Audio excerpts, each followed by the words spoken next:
was no water because it was cut off from Turkey. They put dams on the river and cut off supplies. L'Euphrate est le fleuve le plus long d'Asie occidentale. Le fleuve a 3 pays riverains, l'Irak, la Syrie et la Turquie.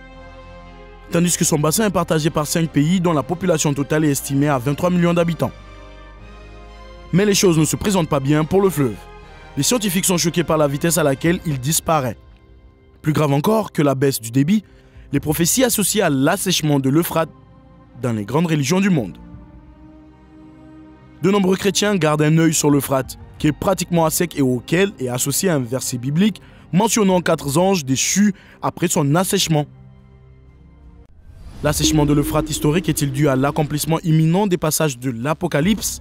Ou existe-t-il un autre facteur dont nous devrions être conscients? Et qu'est-ce que cela signifie pour le destin de l'humanité? Restez dans le coin jusqu'à la fin pour tout savoir sur cette dernière révélation. De nombreuses civilisations ont prospéré sur les rives de l'Euphrate, en particulier dans les anciens temps. L'une de ces civilisations les plus remarquables était l'Empire mésopotamien. La région du croissant fertile de l'ancienne Mésopotamie était située entre le Tigre et l'Euphrate. Cette partie du monde est aujourd'hui connue sous le nom d'Irak. Le fleuve est le plus long de l'Asie occidentale, s'étendant sur 1740 miles.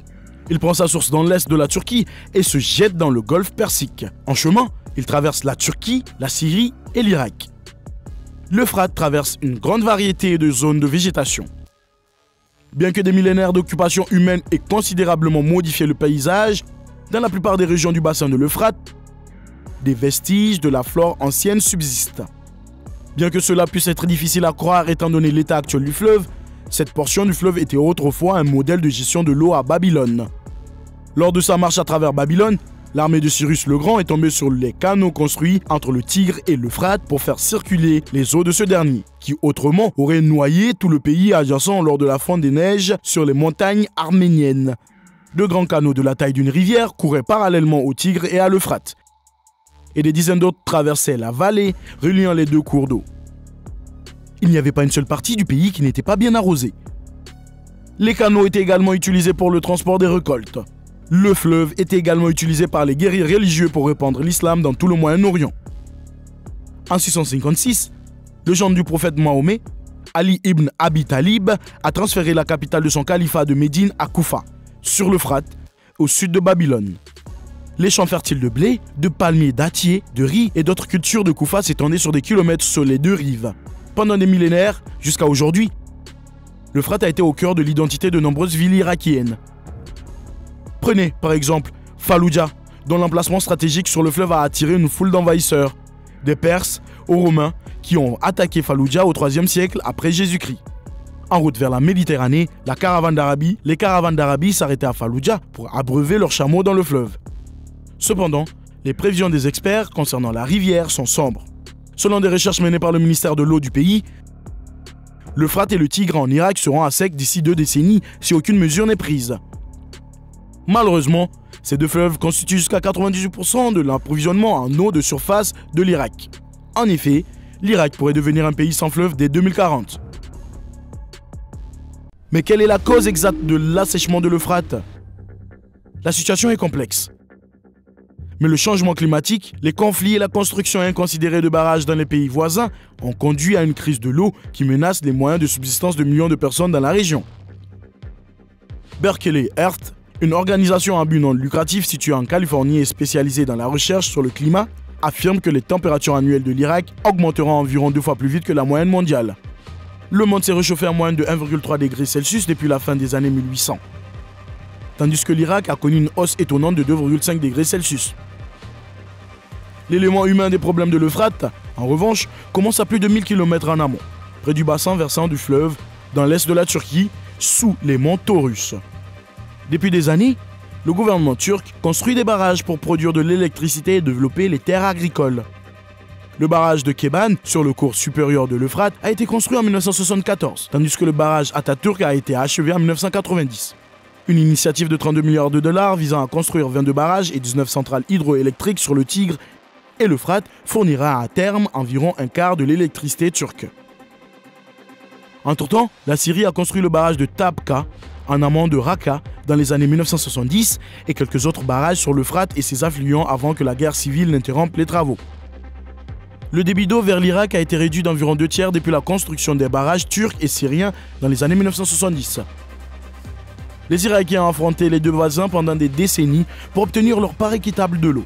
Lorsque la Turquie et la Syrie ont canalisé l'Euphrate dans une série de réservoirs, asséchant pratiquement le cours d'eau situé en aval du fleuve en Irak, le conflit a failli dégénérer en violence. En réponse, le gouvernement irakien a construit un réseau de canaux reliant l'Euphrate au lac Al-Tartar, au nord-ouest de Bagdad. Selon le ministère irakien, l'Euphrate ne sera rempli qu'à un tiers de sa capacité initiale d'ici 2035. Si l'on ajoute à cela la perte d'eau du Tigre, il manquera à l'Irak 80% des 53 millions de litres cubes qu'il consomme chaque année. En outre, une récente étude satellitaire de la NASA et du gouvernement allemand a montré que le Tigre et l'Euphrate perdent leurs eaux souterraines plus rapidement que tout autre endroit de la planète, à l'exception de l'Inde. L'Irak a été désigné comme l'un des pays qui seront confrontés à un stress hydrique extrêmement grave d'ici 2040 par le World Resources Institute, une organisation environnementale à but non lucratif basée aux États-Unis. Les conséquences de l'assèchement de l'Euphrate sont déjà ressenties par la population irakienne. Selon les organismes de secours, la crise de l'eau que connaît actuellement l'Irak met déjà en danger la vie d'au moins 10 millions de personnes et limite l'accès à la nourriture et à l'énergie. La production de blé dans le nord de l'Irak pourrait chuter de près de 70%. Pour améliorer la situation, le système d'irrigation devrait être entièrement revu, ce qui pourrait coûter entre 60 et 80 milliards de dollars. De l'argent que la nation souffrante n'a tout simplement pas. Ce qui implique que la famine est imminente. En outre, la rupture des barrages entraîne une diminution de l'approvisionnement en électricité, ce qui a des répercussions sur le fonctionnement des hôpitaux et d'autres infrastructures importantes. Les gens supposent que cet événement est lié au livre biblique de l'Apocalypse, car il n'y a que quelques explications logiques à l'assèchement du fleuve. Il est remarquable que peu de gens soient étonnés par ce phénomène, car ils pensent qu'il était pratiquement inévitable puisqu'il est mentionné dans la Bible. Le fait que la prophétie biblique de la fin du monde devienne une réalité sous leurs yeux est ce qui effraie le plus les gens. Nombreux sont ceux qui pensent que des passages clés du livre apocalyptique de l'Apocalypse montrent l'importance de l'Irak dans les scénarios de fin du monde. Le fleuve Euphrate est mentionné dans le chapitre 16 de l'Apocalypse. Le 6e ange verse sa coupe sur le grand fleuve, l'Euphrate, et ses eaux tarirent, afin que le chemin soit préparé pour les rois de l'Orient, dit le chapitre. Le 6e ange, selon cette écriture, a versé sa coupe dans le fleuve Euphrate. Le contenu de la coupe a provoqué l'assèchement du fleuve. Les précédents jugements de la coupe ont pollué ou détruit la majorité des eaux du monde. Ce jugement ne vise pas à ternir ou à éliminer l'utilisation de cette eau. Il semble plutôt s'agir de détruire une barrière défensive afin de permettre aux rois envahisseurs de l'Est de passer. La Bible désigne l'Euphrate comme le grand fleuve à 5 reprises. Il indiquait la limite orientale de l'héritage d'Israël. Le fleuve offrait une certaine sécurité à Israël car il était difficile à traverser et un désert à l'ouest séparait Israël de la terre promise de Canaan. Il s'étend sur environ 2000 miles vers la Palestine avant de tourner au sud-est vers le golfe Persique. L'Euphrate séparait l'est de l'ouest lorsque l'Apocalypse a été écrite au 1er siècle. Et les royaumes de Chine et d'Inde se trouvaient au-delà, à l'est. Les armées de Cyrus de Perse ont capturé Babylone il y a plusieurs siècles en détournant l'Euphrate qui traversait la ville. Elles ont marché sur Babylone et pris la ville sur le lit asséché du fleuve. L'envahisseur oriental traversera l'Euphrate, marchera sur Babylone et entrera en Palestine par la grande tribulation. Libérez les 4 anges qui sont liés au grand fleuve Euphrate, dit le 6e ange avec la trompette dans l'Apocalypse 9, verset 14. Qu'est-ce que cela signifie exactement? C'est la voix que Jean entend sortir des 4 cornes de l'autel d'or. Comme décrit dans Exode 27, verset 2. Cette voix ordonne au 6e ange, qui manie la trompette, de libérer les 4 anges emprisonnés sur le fleuve Euphrate, qui servait de frontière entre la Syrie et Israël. L'Apocalypse nous rappelle que c'est Dieu qui, en définitive, contrôle ces événements, autorisant ou annonçant chacun d'eux. Le mal n'est jamais autorisé à se déchaîner complètement à la fin des temps. Parce qu'ils sont liés, nous savons qu'il s'agit d'êtres démoniaques. Les démons sont des anges déçus qui sont souvent asservis par des chaînes de ténèbres lugubres. La vallée de l'Euphrate, où ces 4 anges sont emprisonnés, a une histoire douteuse avec le mal humain. Le premier meurtre a très probablement été perpétré dans la vallée de l'Euphrate, près du jardin d'Éden. Récemment, des rumeurs, des sons mystérieux entendus dans les profondeurs du fleuve séchant ont circulé, peut-être pour légitimer ce passage. Cela renforce l'idée des gens que des événements actuels préfigurent la seconde venue du Christ pour conquérir ses ennemis et construire son royaume céleste. Les gens ont commencé à exprimer leur inquiétude, notant qu'ils ne s'attendaient pas à ce que l'Apocalypse ait un quelconque sens. Si la prophétie biblique est l'idée la plus convaincante concernant le fleuve, d'autres hypothèses lient les événements actuels le long de l'Euphrate à des objectifs politiques et au changement climatique. L'assèchement de l'Euphrate, en revanche, a une conséquence imprévue. Les découvertes archéologiques, nombre de ces lieux auparavant submergés, réapparaissent lorsque les lits des fleuves s'assèchent. Selon les scientifiques, le lit de l'Euphrate a révélé 6 époques historiques distinctes: sumérienne, akkadienne, assyrienne, grecque, byzantine et islamique. La Syrie a construit le barrage de l'Euphrate en 1968 sans détourner le fleuve Euphrate et en créant des lacs dans le désert. En conséquence, le lac du barrage, qui mesurait 100 km de long et 8 km de large, a inondé les sites antiques les plus importants du fleuve, ne sauvant que quelques monuments et reliques. Il existe d'innombrables cimetières dans cette région, ainsi que des centaines de monastères chrétiens syriaques.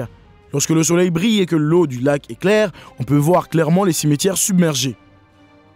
Quelques tombes ont été découvertes sur la rive droite du lac, dans le quartier ouest de Raqqa, mais la rive gauche n'a pas été étudiée de manière aussi approfondie car elle est plus rocheuse, ce qui rend les travaux d'excavation difficiles. La ville antique de Talba a été mise au jour par la décrue des eaux de l'Euphrate à Anna, en Irak.